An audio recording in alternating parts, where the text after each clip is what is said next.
Welcome to episode 53 of the Time Talks podcast, part of the Channel Zero Network. This month I had the opportunity to speak to Shahid Stover. Shahid Stover is an existential philosopher and black radical thinker. He is author of the books Hip Hop Intellectual Resistance, Being an Insurrection, Existential Liberation Critique, Sketches and Ruptures, and editor of the Brotherwise Dispatch. Stover's forthcoming book is titled Epistemic Ruptures, Insurgent Philosophy. In this episode, Stover spoke on challenging the normative gaze, hip-hop, insurrection, and insurgent philosophy. Thank you to Awareness for the music, and here is a brief jingle from a fellow Channel Zero Network member. I know the kind of pain you're feeling, Alex. I once had it myself. You some kind of doctor? No, Alex. I am Magneto, and I have come to offer you sanctuary. Hello, this is our jingle for our podcast, The Grounded Futures Show. This is the show where we discuss topics ranging from climate change to identity to how youth can gain new skills to thrive amid current and ongoing disasters that we are collectively facing. We are your hosts, one Gen Z Liam and one Gen X Carla. And we think we all deserve to thrive now and not in some distant utopian future. Yeah, but that's in the future. Oh, I hate the future. Yeah, we're with Bolin.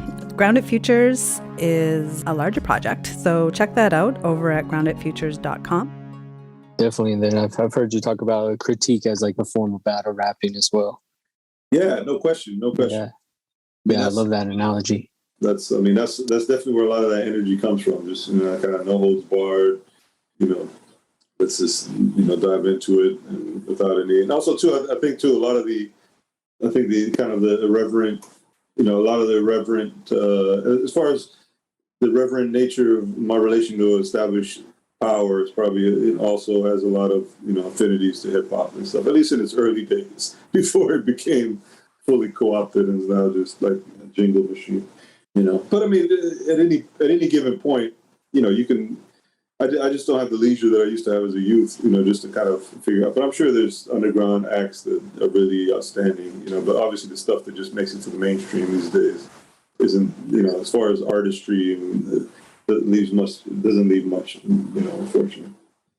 Okay, so first question was, can you explain a pivotal moment or moments when you started questioning empire's normative gaze and started seeing more through the propaganda of white supremacists, imperialists, colonialists, and capitalist patriarchy?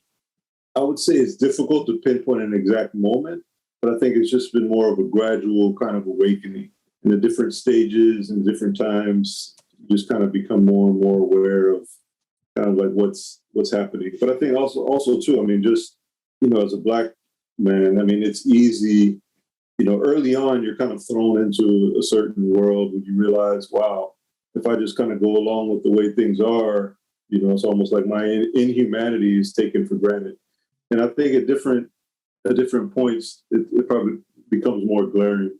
So I can't really say there's a specific instance, but just, again, lived Black experience in America, the things you see, it just kind of really prepares you, and you really start questioning, just kind of like the way things are ordered. Because things are presented to kind of just seem natural. Oh, it's just natural the way things are, the way people are just exploited, the way they are, the way kind of the oppressed are treated. This is just the way things are. There's nothing you can do about it.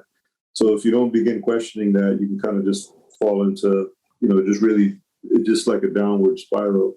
So as far as anything in particular, I would say it's difficult to pinpoint a specific instance.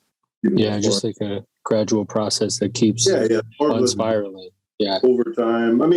Honestly, because I remember growing up, and it was pretty much, just buying into. So, like, I guess I always had like a certain progressive, understanding, but it's still looking back, it was still pretty much reformist. As I remember being, I remember even being part of the Boy Scouts at one point. Not really.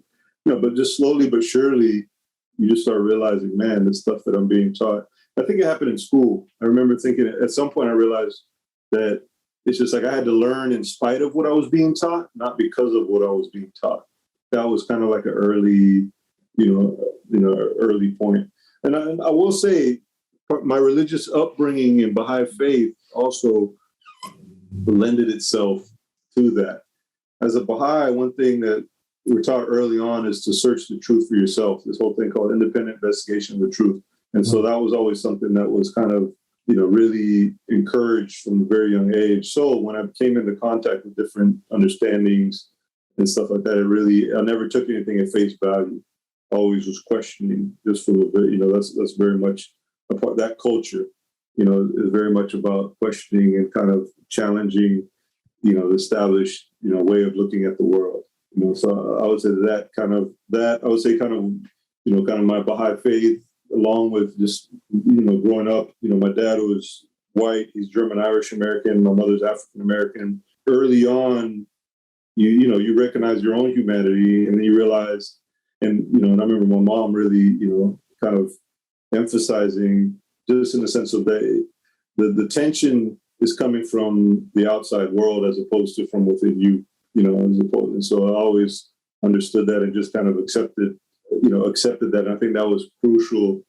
And as I grew older, I never, because, there's this term biracial that comes up and stuff, and people kind of feel like they're at war within themselves. But I guess, again, growing up in a Baha'i community and then also growing up in the South, I never, I never felt that. It was just, oh, you're black, you're just lighter skinned.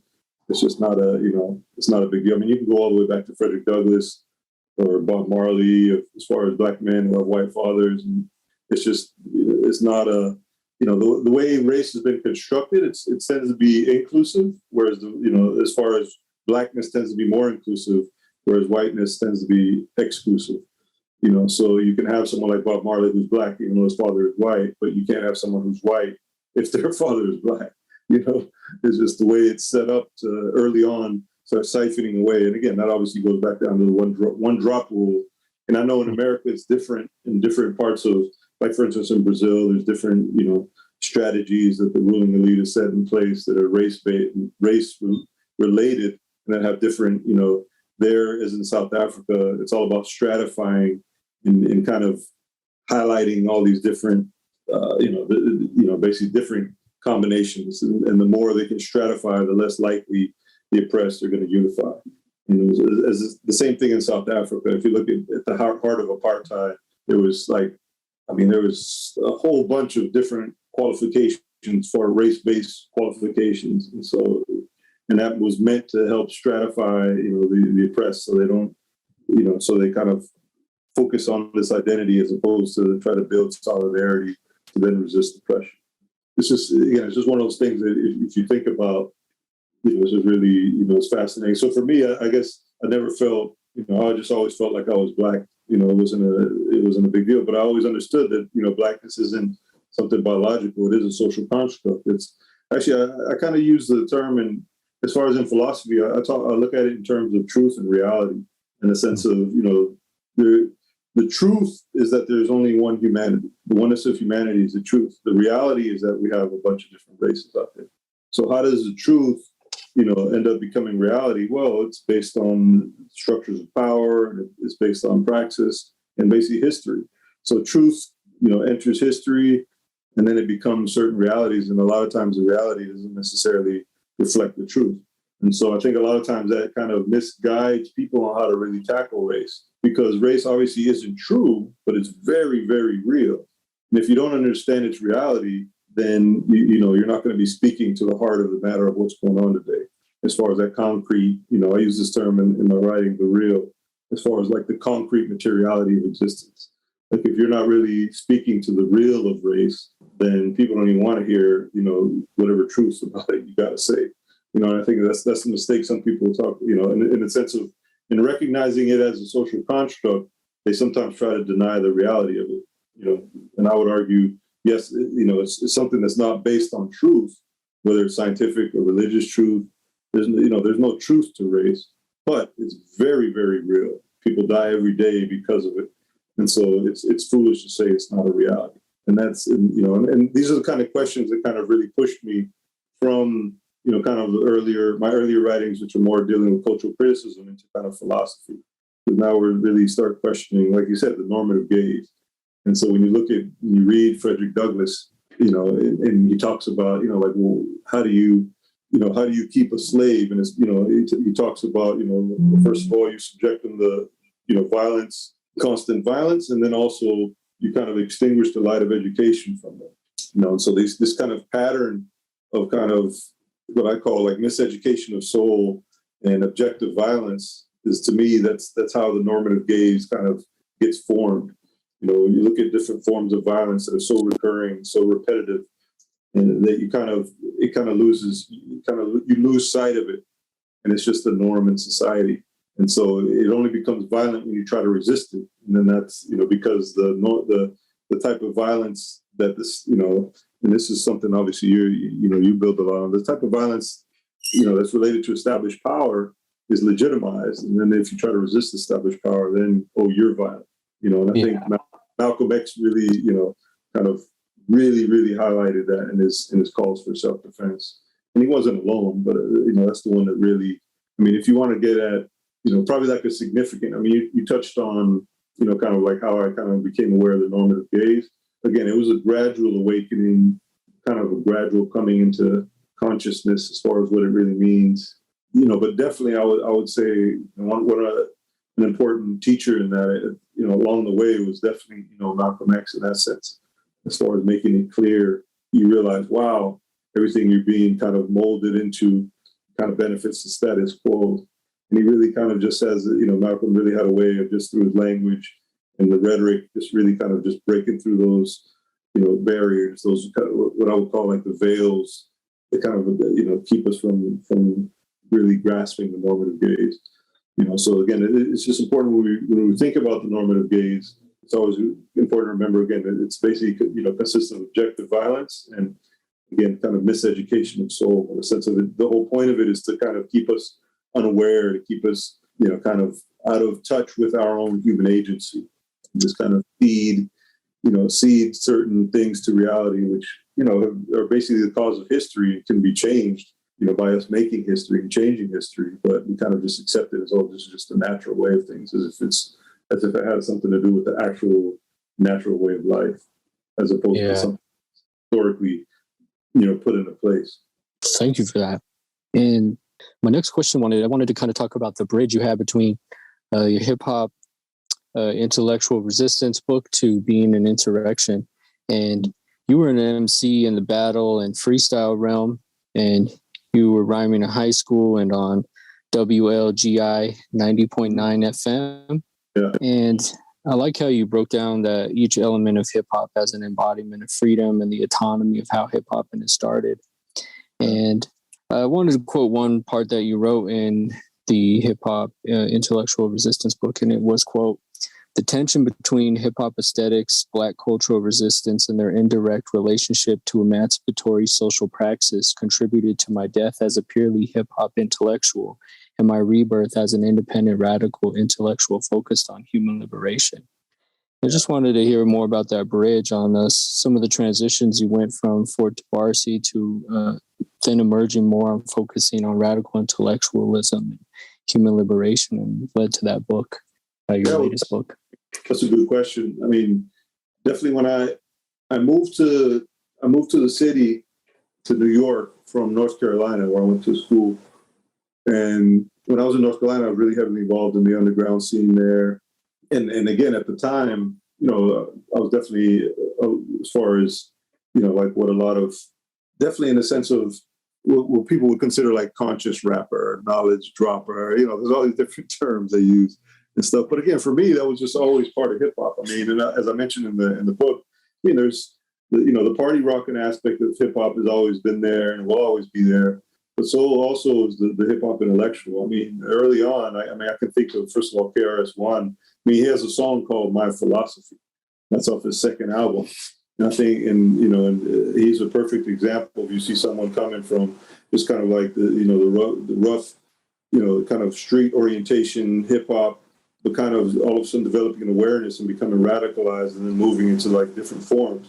However, because my generation, there was so much kind of awareness and so much consciousness that hip hop brought about, I think sometimes we got carried away in thinking that hip hop was the revolution itself. And so I think that sometimes, that can happen. Like, oh man, this is going to change the world. And again, it can change the world, but it's just not as direct. And what happens is, you have a situation where, hip hop and music, and I think art in general, it never changes the world, but what it does is it changes the consciousness of people who can then make changes in the world.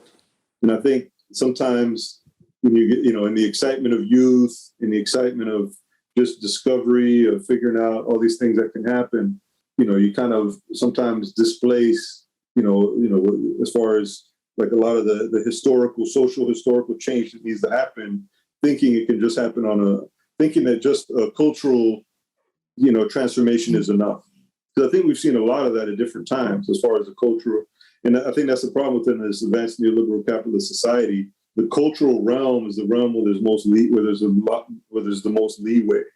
And so I think that whenever we've made headway within the cultural realm, sometimes because of the other, especially the social, historical, and political avenues have been shut as far as from kind of radical, fundamental, structural change. And so you're allowed to kind of within the cultural context to say and do whatever you want. And I think sometimes by doing that, you feel that freedom, and it's real. It's not to displace that, because again, that's a real part of the human condition. It's necessary, this kind of engagement with art and culture. But again, if social change, when it's just limited to, kind of the cultural horizon, it's not as permanent and not as long lasting as, the kind of, or it's not even that. It can even be long lasting and permanent. But the thing is, there's still more to do. And I think that can be the problem. You sometimes can get caught up in just celebrating the freedom you have without realizing you still need to push it further. And so, I moved up to New York and, to pursue my writing. And I was, at the time, actually, I was a freelance for the Source magazine. And so I did a piece, and at the time I was writing journalism, and I did a piece for the Source. I think it was September in 2001. And Puffy was on the cover, believe it or not, of the issue I was published in. That's kind of ironic, but nice. It's just in a sense of, he tends to be emblematic of the kind of hyper commercialization of hip hop. Regardless of whether it's true or not, he can kind of be seen as the poster boy, of that. And so, but I actually covered the Penn State riots. In Penn State University, Lakeisha Wolf was the head of the Black Student Union there. She was receiving death threats. And so the students and all the students, it wasn't just the Black students at Penn State, because Penn State isn't a Black university. And so, but it was all the students, including the Black Student Union and a lot of the other activist students involved, and showed solidarity. And they kind of took over the campus, they protested. And so I was covering that for the Source magazine. I remember, and so I wrote about it. I interviewed all the key players, and then I remember, thinking, oh man, this is good. This is a good start, because at the time, the Source magazine, the masthead used to be the Source. It used to be called the Source magazine of hip hop, music, culture, and politics. And so I was in under the politics section, and so I figured this would be a good start as far as an intellectual. I'm already an MC, so I'm bringing what I know to the table, and I'm like, this is. At the time, it felt like a match made in heaven. But just like, as I mentioned, Puffy being emblematic of a certain change in hip hop. And again, this is no knock on him. I mean, he's doing what he has to do. But, his rise, again, was emblematic of certain kind of changes that were going on in hip hop. And it was not only happening in hip hop as far as the music, but it was also, as far as even the journalism itself, in the sense of, I kind of came to realize that, just based on some of the editorial things that were going on there, and also just the way my piece was handled. And again, there's a natural tension between writers and editors that happens all the time.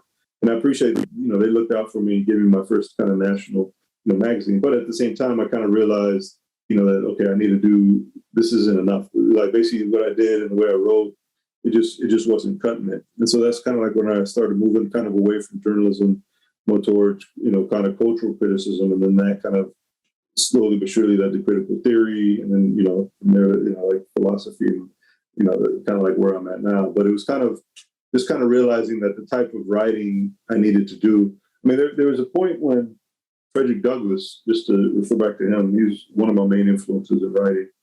But looking at his trajectory, he freed himself from slavery for a couple years. He kind of met up with the abolitionists finally, and now he was starting to lecture. And at one point, and basically as he starts, he's basically telling his story, which at the time was just unheard of. Here you have a guy who just escaped slavery, and now he's telling a story about it in the North, obviously. And he was doing it at great risk to himself, because he could at any moment someone could catch him and take him back. What happened is after a while he became so good at giving talks and his and he was making commentary, and his story, his kind of lectures went from just being these are the horrors of slavery to all of a sudden he's kind of critiquing slavery and adding his own philosophical kind of insights to the situation. And after a while, the audiences it was hard for them to believe that he was ever a slave. And so, and you can find this. This is this is in My Bondage and My Freedom and the Life and Times of Frederick Douglass. You can read this in there. And so there's this one point where some of his allies, again, these are his his abolitionist colleagues, comrades. One of them just says, "Hey, look, you stick to the facts, leave the philosophy to us." That's what they told him, because and so it just kind of even then Douglass kind of had to wrestle with, and he came to realize, and obviously he didn't follow suit. He kept doing his own thinking for himself. But it just goes to show that even then he realized that, man, it's not enough to just present the facts, but there has to be some sort of critique. There has to be some sort of theoretical engagement, along with it, because just facts in and of themselves, as we know, they can be kind of, allotted into a lot of different frameworks. And that's really, if we think about the normative gaze, it's really the kind of that force. It's basically how the normative gaze is basically, as you kind of touched on it, bringing up ideology, but in a sense of what generates ideology. I mean, and how is it that established power gets us to see them as they like to be seen, as opposed to what they really are? And that to me has a lot to do with the normative gaze. And I think that's what Douglass realized even back then. And that's why he pointed out, how they were, at the time, just the presentation of the facts, even though these were horrible facts about what he just experienced through slavery, that wasn't enough. And so I think, just bringing it all the way back to my own experience, as I was kind of doing, I just realized that journalism wasn't enough, at least for, from what I was feeling in the wake of, as far as what I felt I could contribute or what I needed to contribute, and also just what needed to be done. I felt that there were a lot of people doing great reporting on what's already happening out there, but for some reason, it's just like the streets are quiet. What I mean? And so it's just like, okay, well, what's going on? Like, how are what's the relation between like the ruling power elite and the kind of dominated, non-resisting masses? And even though these kind of things are taking place, what's allowing this to continue? And so part of that is people buying into the system.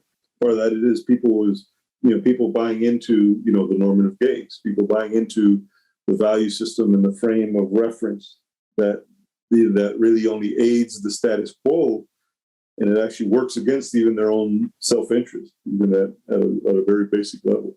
And again, it's not that necessarily there's anything wrong with it, but I just felt like, okay, there's just certain limitations that just staying within the realm and the horizons of hip-hop culture was, it was just too limiting. Rather than kind of retreat or rather than kind of go away from hip-hop, I just felt like by embracing the aesthetic, I could then bring that forward into my own work in whatever way I wanted to do, as opposed to, I've kind of outgrown it. No, I don't think it's ever a situation of that, because, I still enjoy, I still enjoy the culture, the music, and all that. Obviously, I'm in a different place now, but it still informs my writing in a lot of ways. Again, as far as just the reverence in relation to established power. I mean, that was really a part of the hip hop ethos. I grow up listening to Ice Cube, what I'm saying? And so, back before early Ice Cube, talking about Nas, One, Rakim, so it's just like that type of energy I realized had kind of it was starting. It hadn't run its course, but I just felt like I just felt that I could channel that into my literary endeavors, my intellectual and philosophical endeavors, and it just kind of, to me, it was almost an organic growth. It was just like, if I'm being true to the hip hop aesthetic, then these are the moves that I got to make, because at this point, just covering hip hop as a journalist isn't cutting it. You know what I'm saying? It's not even being true to hip hop at this point, because the people who generate hip hop, like what I term in the book, the kind of the lumpen proletariat, or as I call them, the postmodern lumpen proletariat, they're not being served by the type of, the type of music, the type of, way things are going. And so it's more of a process of, just kind of this kind of radical awakening. You just realize that, man, that it's going to take more than just a cultural movement to make things change. And so if that's the case, then it just kind of expanded the scope of my own kind of intellectual endeavors. And that's kind of like what I capture. Even that whole book kind of, even though it's an old book, hip hop intellectual resistance, but it kind of captures that tension. That whole book captures that tension as I'm kind of grappling with that whole thing. Like, okay, I consider myself a hip hop intellectual, but I realize that by being a hip hop intellectual, it's kind of opening up it's kind of a genuinely radical horizon to the kind of trajectory of my thought. And so, in being true to that, I had to keep pushing forward and again, bring that with me, as far as that edge, that kind of just not giving a fuck about, the framework of established power and sanction institutions and all that stuff, and just really, kind of pushing the envelope and stuff. And so it's almost like, to be true to hip hop, it's like I had to become a radical intellectual and kind of, continue the trajectory that I'm on today. And it's interesting you mention it, because I'm actually that essay you touched on, I'm kind of revisiting. Yeah, I'm actually kind of just revisiting it. I'm just kind of I'm curious to, and I might republish a different version of it, but it still have that same energy. But because I feel like now I have a better vocabulary with which I can tackle things that at the time I was still kind of figuring out. And so that essay kind of comes off a little disjointed, but again, it's still in the book, and that's fine.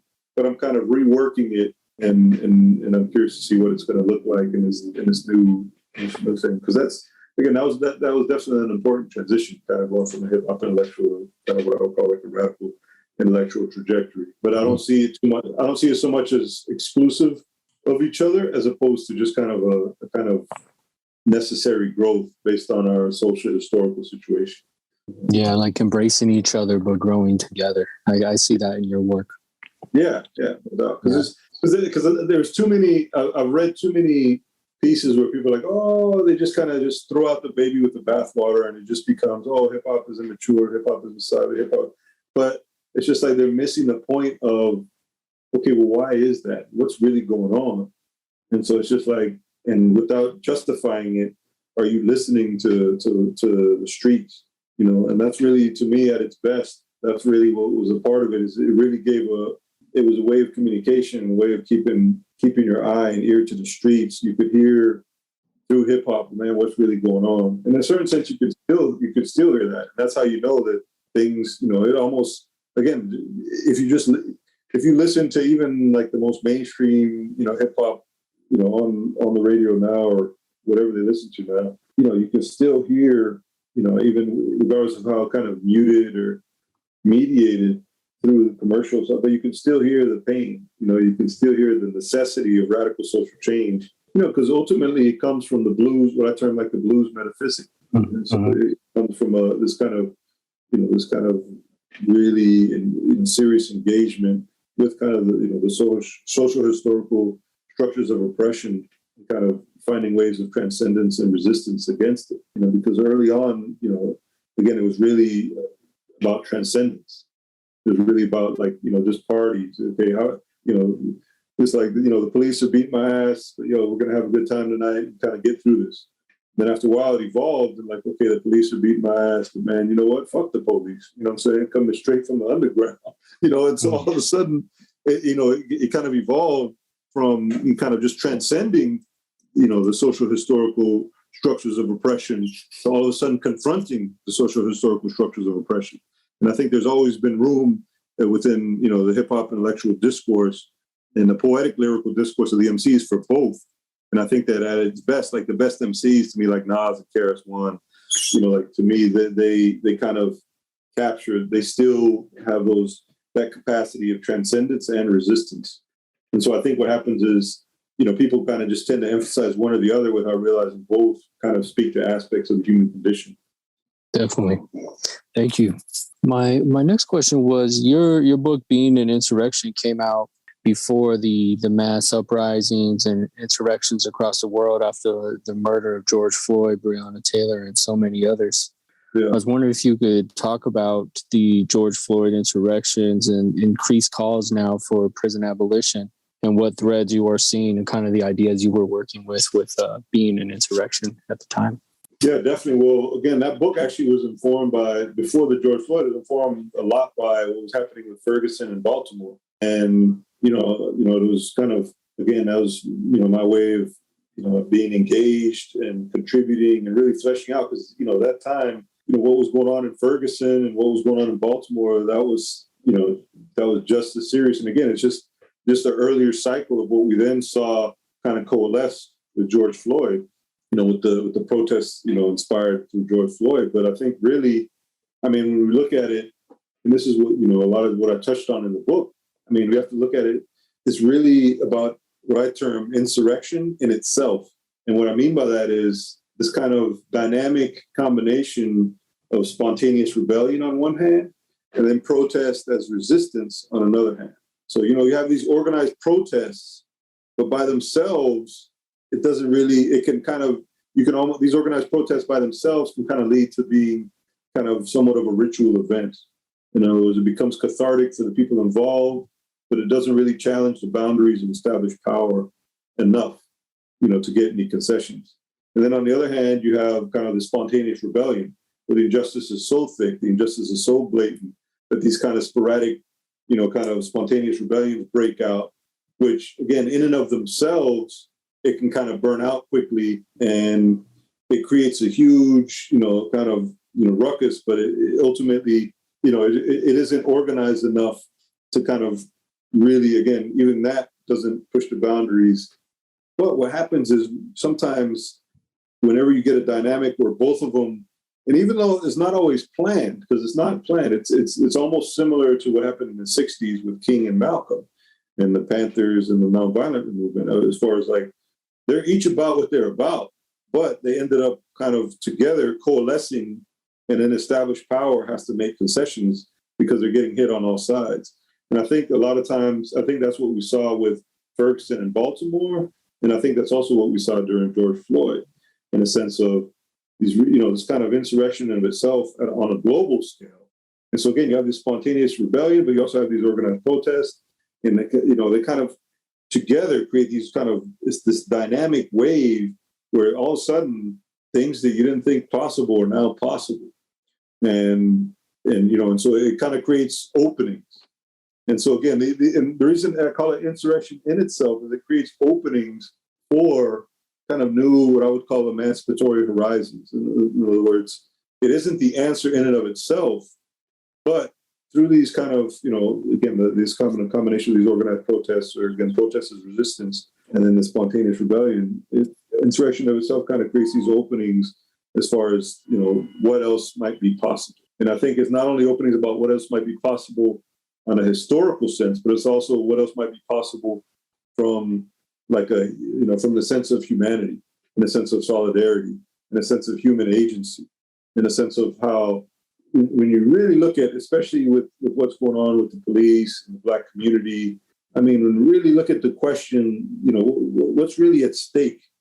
Well, what's at stake is whenever police, kill these innocent, Black people, it's kind of really kind of what I term almost like an accumulated slaughter of Black community, accumulated slaughter of Black humanity. Really what we're looking at is whether it's the oppressor or the oppressed who are going to have the last word on the universality of the human condition. That's really what's at stake. And I think that's why it really resonates, for all people, and that's why you saw with what happened to George Floyd, it was international. It was just all over the place. And again, the pandemic definitely aided in that, because it made it so people just couldn't look away. The normal distractions that were there had kind of been, postponed for whatever reason. Not for whatever reason, we know why, because of the pandemic. And so things that people normally kind of escape into, they didn't have time. They had to really take a hard look at themselves, and we really had to take a hard look at ourselves and really, think about, well, what's really going on here. And I mean, as far as, again, just the way the initial response, and again, it's not perfect. There's tons of work that still needs to be done, but I think it still speaks to, I just see it as a continuous, it's kind of like the tide, this ebb and flow. And I think, that's, and if you can look at it, it's just continuous. I mean, you had Ferguson, then you had Baltimore, then you had what happened with George Floyd, where you can't even put a region on it, because it was worldwide. I mean, you think about that. Normally we say, oh, the Ferguson riots, oh, the Baltimore riots. That's how the normative gaze frames it. But you can't. They just call it the George Floyd protest, because they don't want to acknowledge that they basically have to say, oh, the worldwide uprisings. Yeah, people were protesting at the embassies all around the world, or U.S. embassies. No question. Yeah, and it was, and a lot of times what happens is the organized protesters, the people who are doing, the organized protests, sometimes get pit against the people who are in spontaneous rebellion. And I think that's a mistake, and it just ends up doing the work of established power for themselves. And again, that's part of the normative gaze. I remember seeing this clip on the news, and it's not an accident that it was on the news, because this is the type of stuff they were trying to show to kind of quell the kind of emancipatory fervor that was happening. But they showed this one sister, and she was out there, and she was just screaming at this brother for participating in the protests and stuff, and and all the news anchors were congratulating her for, and I was just like, man, see, this is, it was just like, it's like they're trying to get, and this is the whole point of the normative gaze. The normative gaze is that the whole point is they want you to regulate yourself. So if you buy into the value system of established power, then it lessens the police work, because you're going to be policing yourself mentally. You're going to be policing yourself spiritually. And so, that's the whole, reason why it's important to challenge the normative gaze, to challenge kind of the established framework, to call into question these established structures of meaning, to call into question these unarticulated presuppositions, and established structures of meaning. And so, and kind of disrupt them. And I think, again, just to bring parallels, if you look at that, that's kind of like what hip hop did on a level of music, just to tie it back to your earlier question.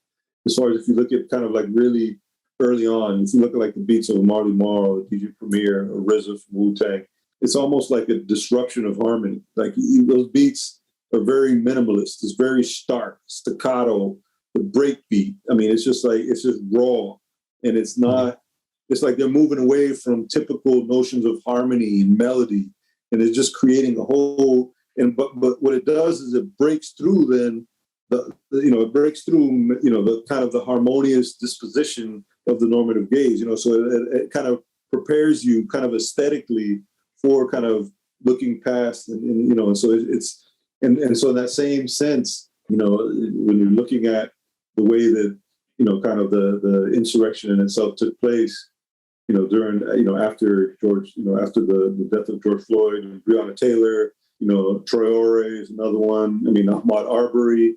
I mean, it's interesting if you look at the dynamic, it's just like you have, on the one hand, you have what happened to Ahmaud Arbery, where you have these kind of, white citizens who deputize themselves to murder, Black humanity.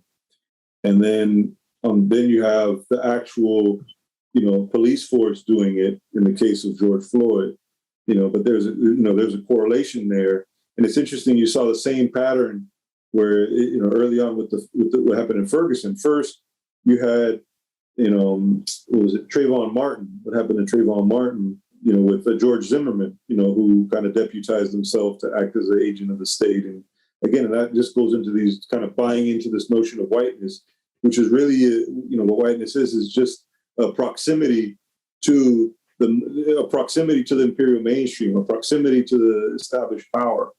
and that's kind of what, how it's constructed to be. I mean, actually, Joel Olson, he wrote a really good piece on that. I can't, rest in peace, Joel Olson. But he wrote a really good piece, really good thing on whiteness, and just talking about, again, just blackness is a social construct and so is whiteness. But what they both speak to is a kind of positionality in relation to established power, And so again, there's no truth to whiteness and there's no truth to blackness. The truth is that there's only one humanity and we're all a part of it. However, again, that should never, just kind of, make us forget the reality of race, which is still with us, still violent, still taking lives. And again, I just always want to clarify that. But again, we still have to speak to the truth because it's the truth that's going to allow us to build solidarity as human beings coming together. However, we have to be aware of the reality going on in this, and also the reality too is there, so we don't get dismissive about kind of the real experience of different communities in relation to established power. Thank you. And I just have like one or two more questions. You talk a lot about the term insurgent philosophy, and also a term I really like, along with emancipatory horizons, but radical imagination. I was wondering, where are you seeing this right now, or what are you seeing that's exciting around these terms, or themes, or groups, or people, or thoughts making autonomy and these type of kind of concepts that you've been bringing up? Yeah, well, I mean, as far as, I'll just touch on, insurgent philosophy. To me, there's for philosophy to be insurgent, to me, it has to, kind of consist of two things. First, it has to interrogate the real. We were just talking about reality. Well, again, it has to be able to interrogate the real in the sense of, and the real, because the real is constituted, created, put in place by the normative gaze of established power. They ultimately have because of their power, because of their relation to legitimizing certain types of violence, they have a very big say in what the rest of us consider as real. And again, that the normative gaze happens not only through the violence, but also through the miseducation, through the ideological training. The other part of insurgent philosophy, on the one hand, again, has to, it's basically an interrogation of the real, but it's also an enunciation of revolt. And so that to me is when you have those both things, an enunciation of revolt and an interrogation of the real, then that's when we're starting to get into insurgent philosophy. That's when we're starting to get into questions of insurgent philosophy. And I kind of like to distinguish it from kind of oppositional philosophy, which, if you look at kind of, historically speaking, Marxism or socialism, or even, there's a lot of different type of isms. A lot of times they're oppositional. They're not so much insurgent, because also too, insurgent speaks to coming from what I call like the underground of modernity. The people who modernity is kind of discarded, the kind of people who aren't considered part of the imperial mainstream. A lot of times that happens through race, through class, through, nationality. A lot of times, if you go to the border, of the U.S. down in Texas, you see this kind of confluence of race, class, and nationality, and that's those people trying to, kind of dealing with what's going on the border, kind of being caged and all that stuff. Totally dehumanized. Again, it's, and again, to go back to, just to reference back to hip hop, I got that term, obviously in hip hop, you have the mainstream and you have the underground. And so in the same sense, when I started looking at it, like, wow, you have this, you have empire, you have Western imperialist power who kind of, and in relation to Western imperialist power, you have this whole imperial mainstream, people who do merit human consideration, people who do merit, kind of legal regard in a sense. And then you have a whole, group, entire populations who kind of constitute what I would term the underground of modernity, or what Frantz Fanon kind of called the wretched of the earth. And, these are people, again, who kind of this kind of underclass, undereducated, underemployed, just kind of, there's this tension there between those two. And I feel like the normative gaze helps mediate and kind of preserve that kind of relation, and kind of that relation between the underground of modernity and the imperial mainstream. You can sometimes frame in relations of coloniality, not colonialism in a historical sense, but coloniality as far as like the lived experience of what it's like. And it's kind of deterritorialized, not just relating to different nations, but for instance, what the Black Panthers used to call the internal colony of Black people in the United States. And so just kind of taking that and building upon it that you can come to an understanding of coloniality. And so again, there's that insurgent philosophy. And as far as how I see it today, I mean, it's really, I don't know, it's really difficult, to honestly, I wouldn't say I'm necessarily an optimist right now, to be honest with you. I mean, one thing that I do really, I'm thankful and grateful for is the unrest that we saw, that was possible with George Floyd. Because it's when things get too quiet, too normal, too natural, then I start getting concerned. And that's why a lot of my writing is dealing with kind of questions of human agency. Like, what does it take for someone to really kind of call into question these established structures of meaning? And what does it take this person to then challenge the normative gaze and then kind of challenge established power and these structures of power that are kind of dehumanizing us? And so, and not only just from and it begins from a kind of a personal, level, but it also, as it grows, it needs to become more collective. And so it kind of grows from kind of individual praxis into common praxis. But the main point is that it is emancipatory praxis. And by praxis, I just mean that that kind of tense unity between thought and action. It's not just action. It's not just overthought, but it's just kind of this combination of the two, like informed, conscious action, but really like pushing it, moving things forward. And so, again, I can't really say right now, man, that we're in a good place. I'm going to be honest with you.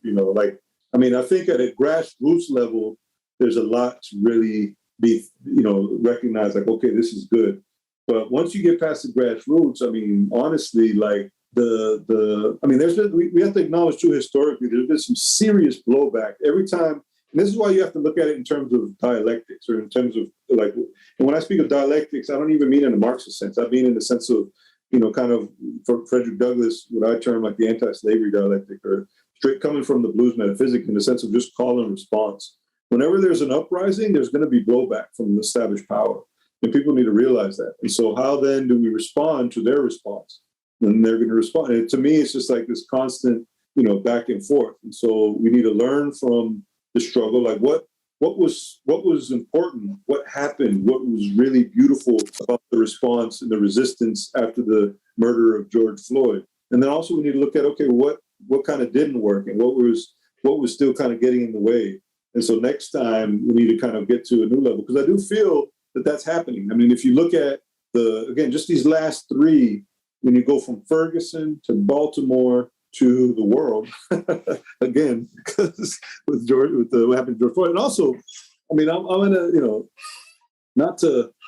but I mean, when you look at the initial response to George Floyd too, I mean, what was the first thing that happened? I mean, the police station got destroyed. The police station that was there got destroyed.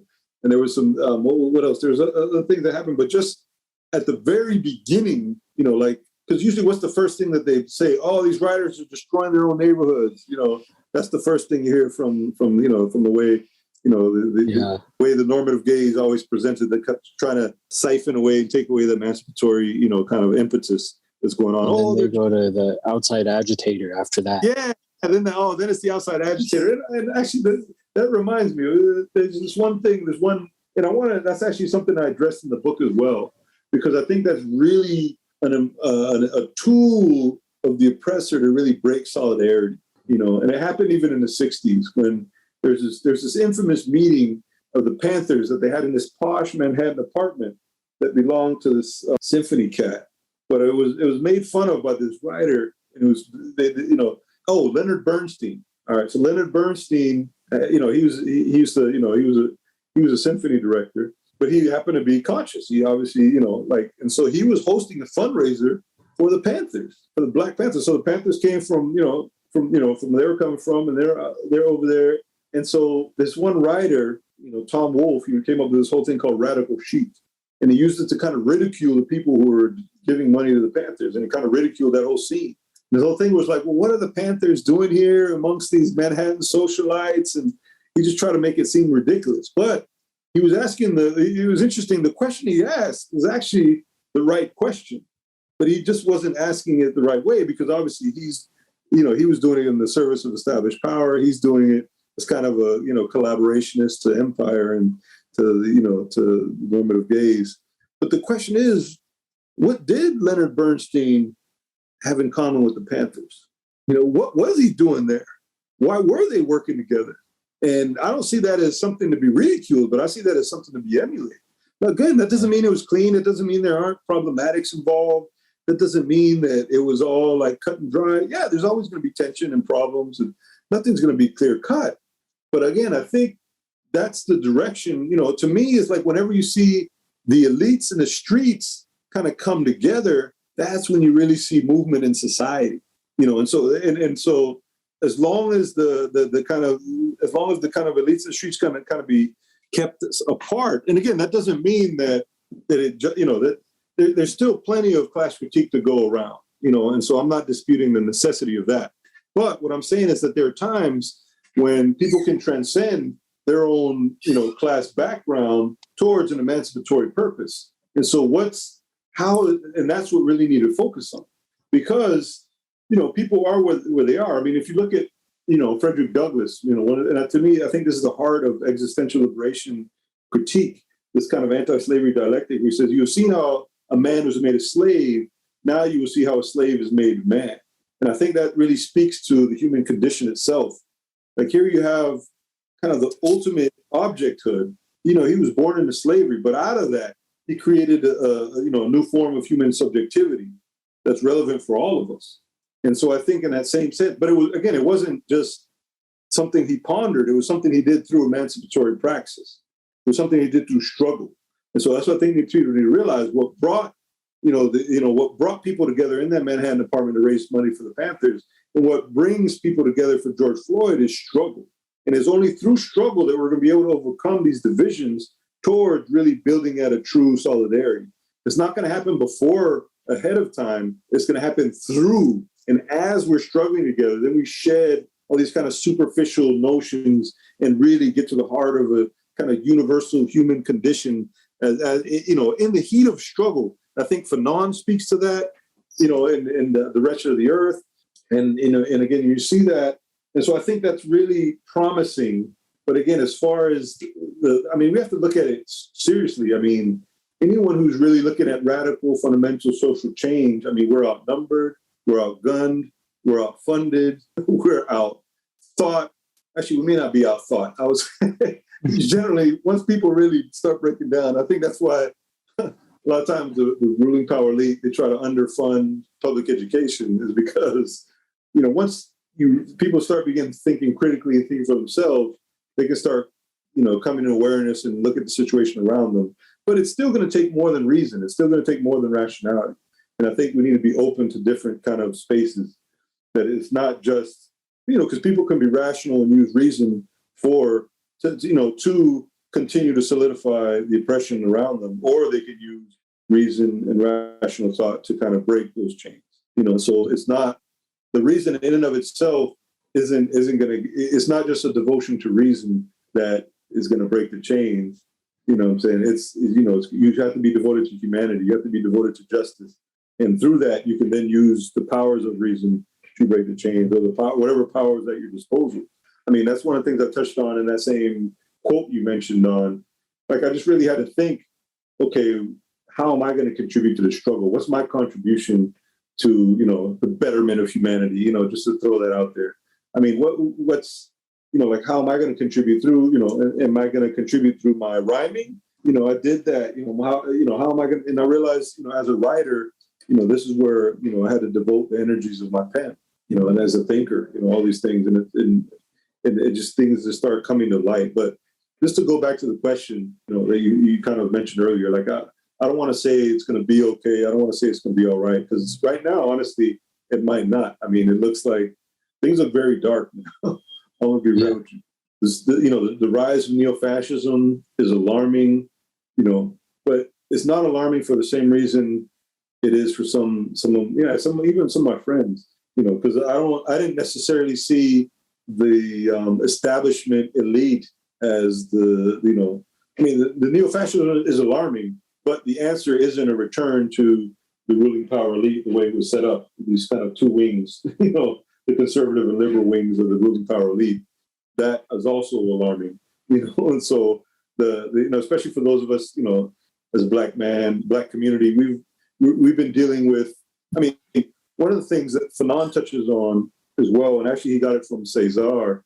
It's yeah, exactly. Aimé Césaire, exactly. But it's basically how they looked at what, for instance, the fascism that was taking place in Europe at the time, and realized that it was basically the return of imperialism to the home country. Like the same tactics and strategies that the fascists were using had already been done for hundreds of years to what was then called the Third World, through all the experience of coloniality and colonialism and imperialism. And so basically it was almost like empire coming home to roost, as what Malcolm said.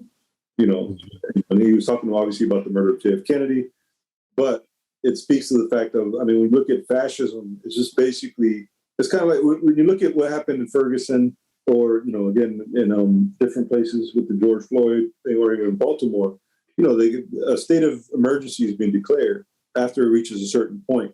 And at that state of emergency, obviously, habeas corpus is suspended, all these, your rights are suspended. But what it does for the oppressed, what it does for the Black community is bring to light the fact that we've already been living in a state of emergency. And and so these kind of uprisings are really opening the eyes of the rest of the world to what's already been happening in Black community. When you have the people who are supposed to enforce the law, kind of, again, just killing and, the cumulative slaughter of innocent human beings that they have on their, that they've been carrying out.